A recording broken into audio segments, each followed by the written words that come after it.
Kung naghahanap ka ng support at tulong sa Hong Kong, lalo na sa mga domestic helper, panoorin mo ang video na ito.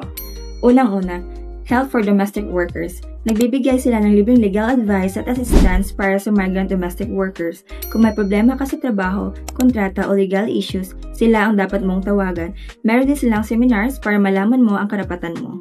Next, Christian Actions. Kung ikaw ay nasa crisis, nangangailangan ng shelters or counseling, nandyan sila para tulungan ka. Nagbibigay sila ng legal at emotional supports para sa mga domestic helpers. Importante din ang financial independence. Ang Enrich Hong Kong ay nagtuturo ng financial literacy tulad ng budgeting, savings, at investing para mas ma-manage mo ang pera mo habang nasa abroad. At ang Hong Kong Women Workers Association naman, sila ang nagsusulong ng karapatan ng kababaihan sa trabaho kasama na ang mga domestic helper. Meron silang workshop para ma-empower kayo at maging aware sa inyong rights. Kaya mga ka-helpers, huwag kayong mahihiyang mag-reach out sa mga grupong ito. Hindi kayo nag-iisa sa Hong Kong, maraming nagmamalasakit at gustong tumulong sa inyo.